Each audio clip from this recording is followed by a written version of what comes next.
We have stream analysis number 3. Today we got Plox double underscore submitting a 3x3 solve. It's 12.05 global average, he says. So that's pretty solid for 3x3. We're looking at some more fancier stuff.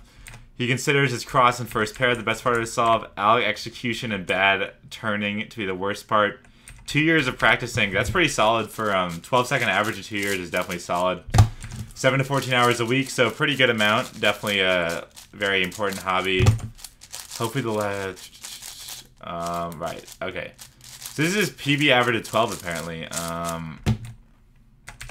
That's what he said, so... Right, so today we got... Oh, he also used, I think, looks like he used OBS to film this. He's got the scramble down on bottom with the times. Very nice.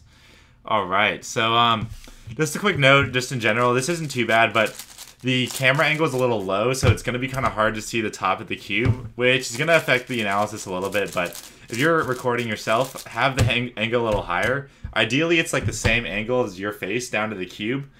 Just kind of something to think about. The lighting's okay here, so but we can see it, as long as we can see what's going on.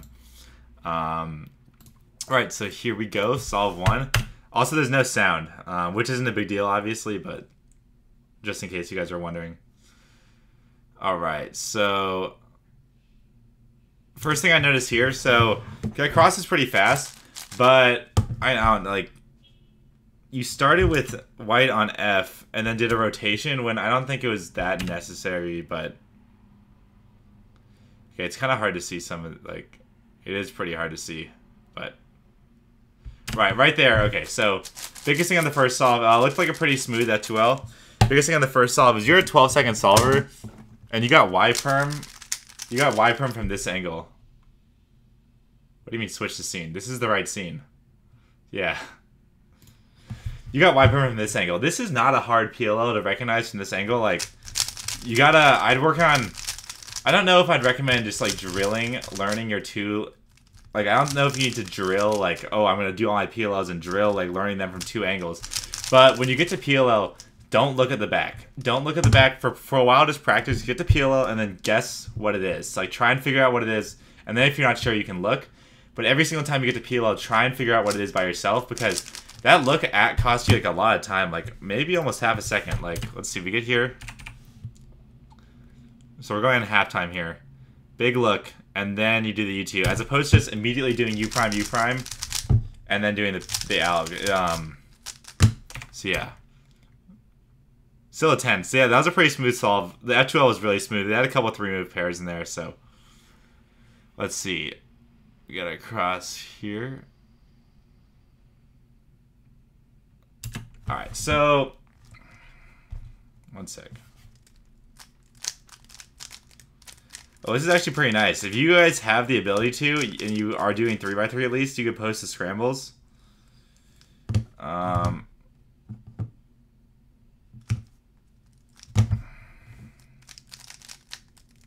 Wait, how did he do it? One sec. Oh, whoops. The scene.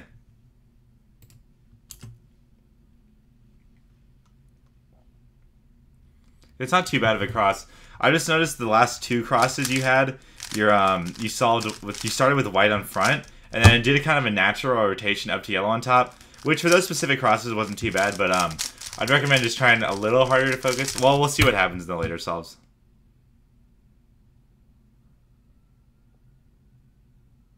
Okay. Right, again, same thing we have here. The biggest thing I've immediately noticed is right here.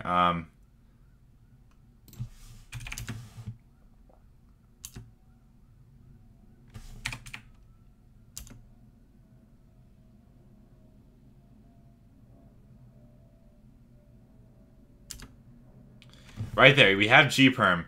And then the first thing you do, immediately, it's like, oh, I don't recognize it. Immediately look to the back. There's no thinking about what it is.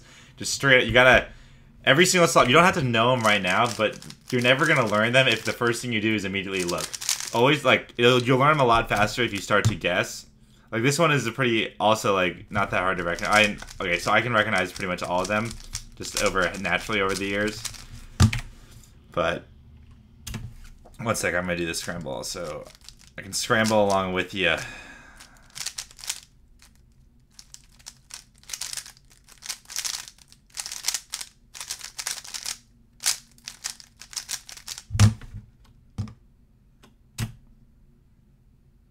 sorry. Oops, I gotta read the scramble. The only problem is, okay, so obviously Plox wouldn't know this, but if you can put the scramble at the top, if you're gonna put the scramble in the video, top is better because the video controls would like overlap the scramble, but that's not a big deal. It's really nice to have it actually.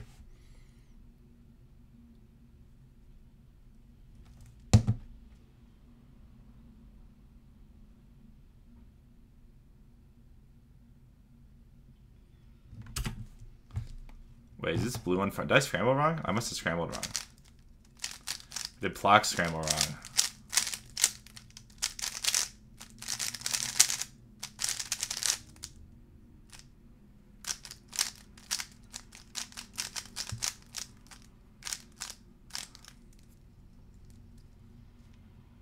Okay, I scrambled wrong. I'm just gonna watch this. That was okay. So that I actually do want to go find the scramble then because that was a very interesting. Let's go back. Because I am very confident that was not the best cross option. Okay, one sec. Oh, okay. Yellow on top, blue in front. Okay, I had to watch. Plox, you're killing me. Not really, but I mean, scramble orientation is not a big deal, obviously. I mean, it's not like gonna really change anything technically, but.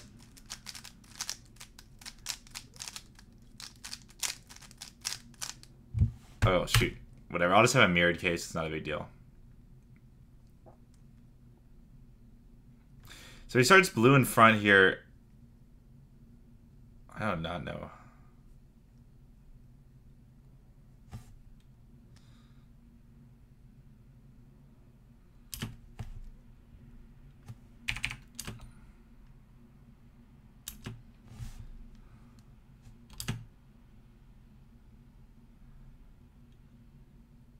That was weird. I don't know. I'm not sure if I like that cross.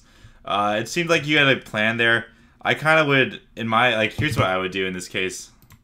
So for this specific case, it's the same scramble that you see on screen. You can, you have these red and the red and orange, and you can just cycle them around the center. So you put this one in correct, and then this one has to go to the front anyways, so. That's kind of how I would do it. It keeps the same face in front. It doesn't use any weird, like, it kind of feels like more of one motion to me, as opposed to what you did, which seemed to be like two motions.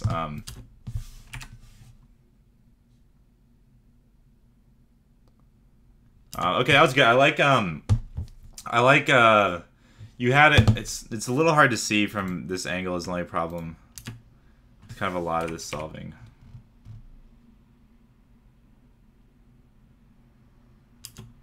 Right, so you had a case where you,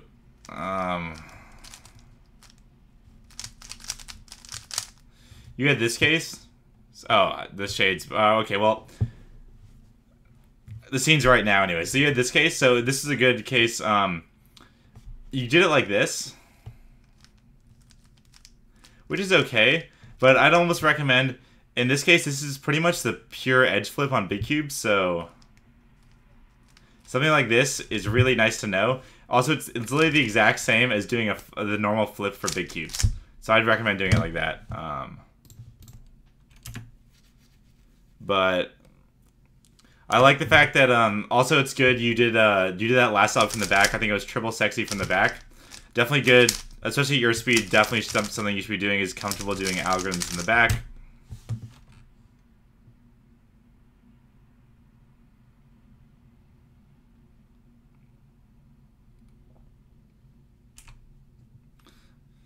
All right.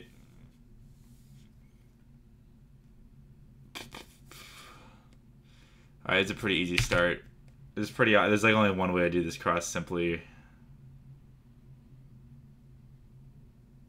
Right, so again, white on front. In this case, it wasn't a big deal because of how the way it was set up, but it almost seems that when you're solving white on front for your cross, that it's solve white on front and then transition to white on bottom, as opposed to transitioning to white on bottom while you're doing the cross. Like, you definitely could have set up those finger tricks to have kind of a little more smoother transition, I think.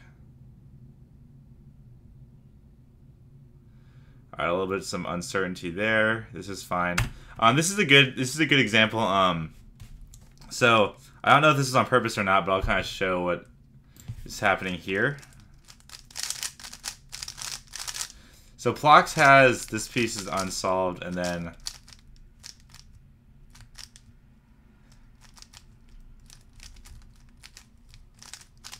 I don't know how to set this up. I'm literally so bad at cubing.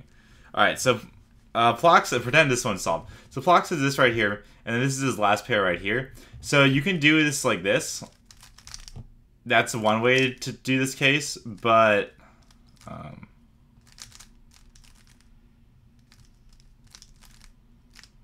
that's one way to do this case. But if you're going to do the rotation anyways, and it's very likely you're going to do the rotation anyways because you're going to end up over here, this is a good idea. I like this. Definitely smart. Kind of doing a faster alg because you're going to rotate anyways.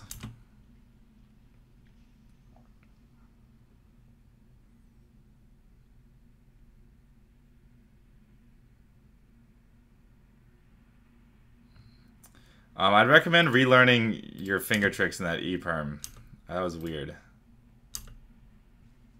Oops.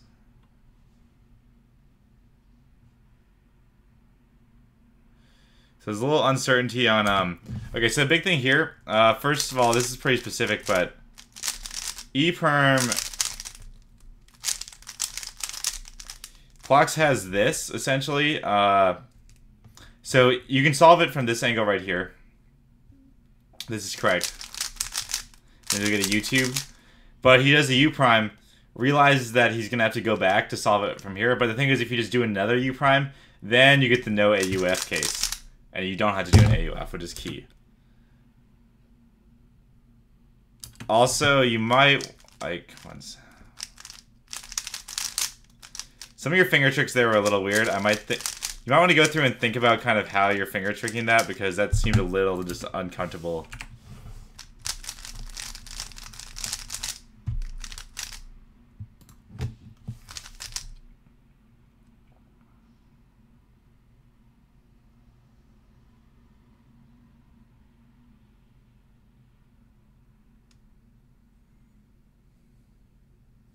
Okay, I'm pretty sure there were 2 rotations in that cross. That is criminally too many.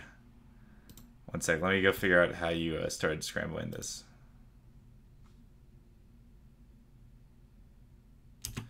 Alright, white on yellow on top, orange in front.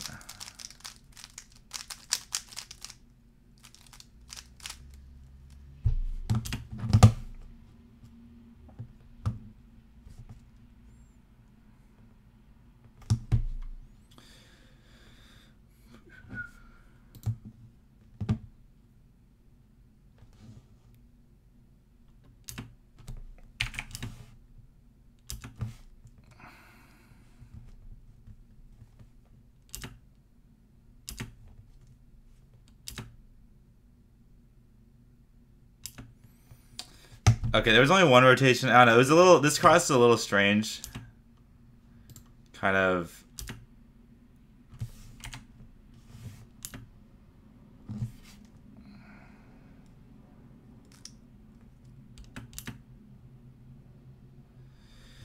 I don't know. It was just a little strange in that cross. I don't know. It wasn't too bad in the end, I guess.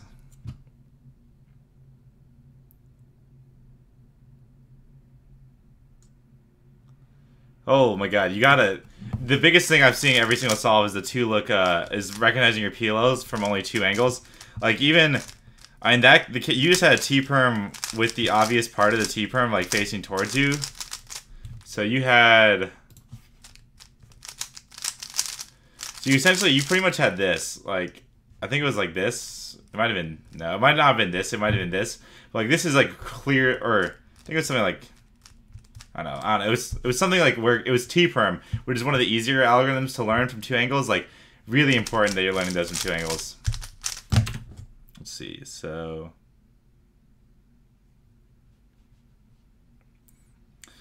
there's not as much I'm seeing in here, just because this solving style is kind of similar to mine. There's not too many ridiculous tricks. It's just pretty smooth.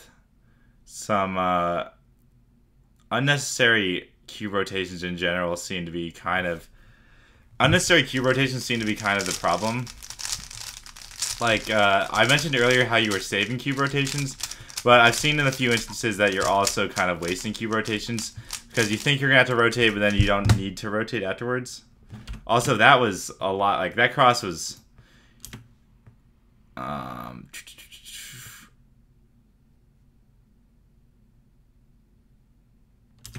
So also, oh shoot. Let's just look at that cross again.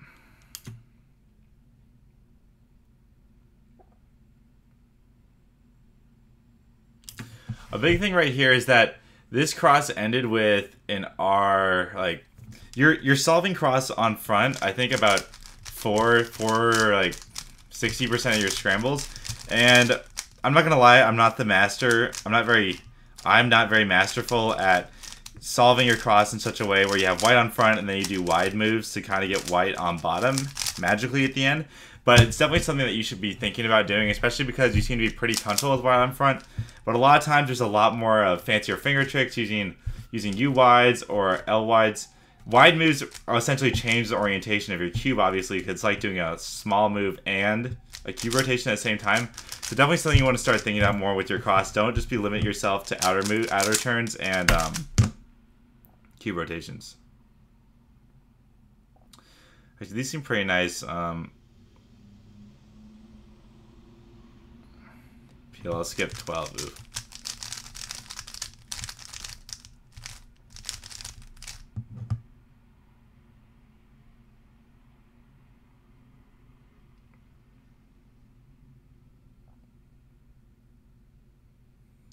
Yeah, another cross on front. Oh, messed up cross.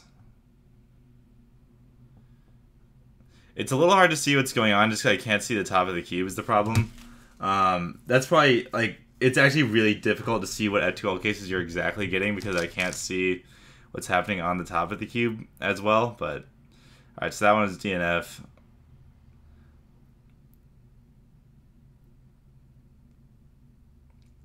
Like, right here, this one definitely did not need to be finished with white on front. Just if you just held it in a different way and kind of execute your finger tricks a little differently.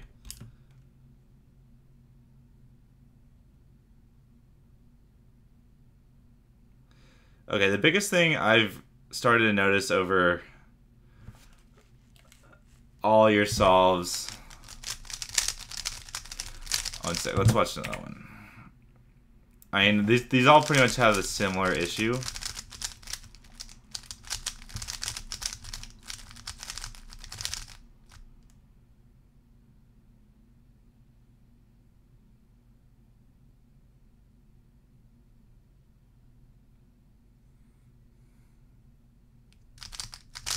That one looked nicer.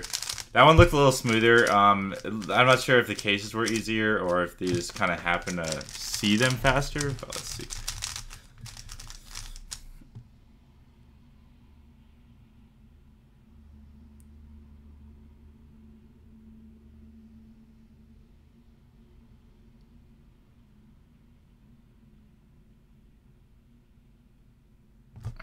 Okay. Like the biggest thing I'm seeing is is kind of more of an overall. I was probably gonna show up again. Is that as you're cubing, you're pretty much. It doesn't seem like you're quite looking for your next. Like your look ahead seems to be pretty lacking. Like, oh, we made this pair, and then there's always a pause, and it seems like you're thinking about the next pair as opposed to having already. Like it seems in general while you're doing your F2L, you see a pair. And then you kind of lock in on that, like you're like, oh, I'm gonna do this pair, and then I'm not gonna look for anything else until the pair is over, or you're just looking for one specific pair. When you're doing your F2L, you don't want to look for a pair. You want to see all the pieces, see where every piece is on the cube, and then after you realize where all the pieces are, then you pick the easiest one.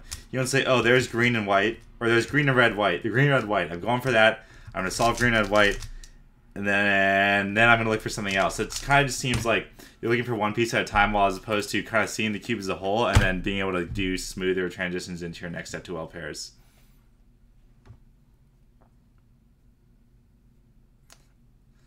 Let's see.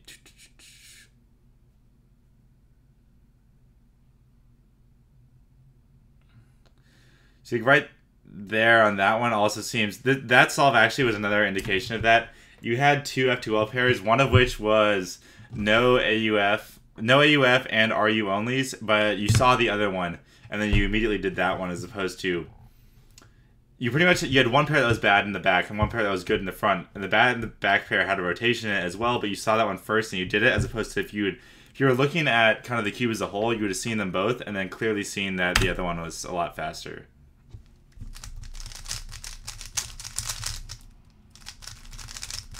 But yeah, so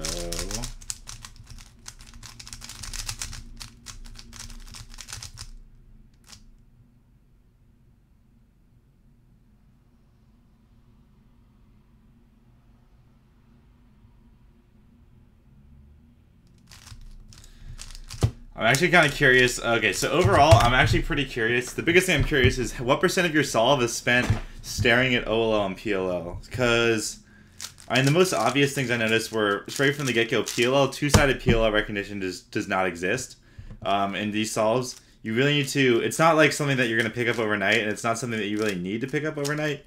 But when you're at 12 seconds, it's clear that you're spending a lot of time just looking at the PLL case and trying to figure out which one it is. You're doing straight up rotations like this to see the backside of the cube. You just, whenever you get to a PLL, see, all right, we're here. I see two sides. I'm going to guess what it is. Just even if you don't know what it is, guess what it is, and then do your rotation. And if you're wrong, you're wrong. And if you're right, you're right. And then eventually you'll start it'll drill it in a lot faster. Same with OLL.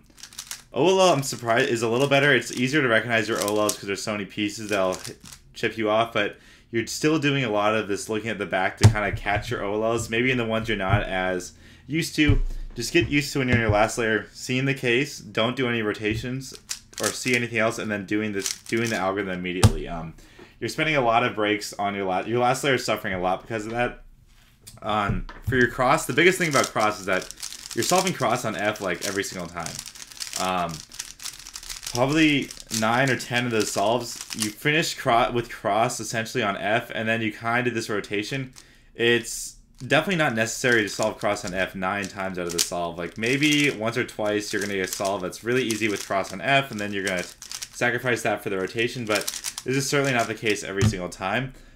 Even if you're used to kind of having cross on F, get used to doing more back turns, D turns, just force yourself. Do some averages where you force yourself to hold white on bottom literally the entire time. You're never allowed to have cross on F. It'll force you to kind of think of more creative ways to do cross on bottom when you're solving your cross. And then that'll kind of allow you to realize when it's actually necessary to do cross on F versus always doing cross on bottom. I think kind of the better you get, the more necessary it is to always do cross on bottom. Other than that, F2L is kind of just seeing the entire F2L as a whole, as opposed to looking for one pair and then looking for the next one. That's kind of the biggest thing there. There are a couple instances of where you're seeing there's two F2L pairs in front of you, and you pick the worst one. And that just means you're looking for just any pair at all, as opposed to looking for the best pair. Obviously, a lot of this stuff is a little more advanced. You're averaging about just over 12 seconds right now, which is like you're getting into that advanced stage where you need to be thinking about things like F2L pairs, where they're going, like how many, like you're not just looking for F2L pairs, you're looking for the best F2L pairs. Two-sided PLL recognition is definitely something that's kind of on your mind. These all things that I'm mentioning are things that kind of should be on your mind while you're solving, but aren't really mandatory, but I think will make kind of the big difference between you being like a 12-second solver versus being a sub-10 solver. Yeah, so that's kind of most of what I got there. Unfortunately, it was a little hard to see kind of some of the specific cases or any like partial edge control stuff because the top of the cube was pretty invisible during most of the solving. Yeah, just kind of a recommendation for anyone else, just have the camera angle a little higher. So yeah, that was solve analysis number 3. It'll be up on YouTube in a couple of days in the playlist like everything else.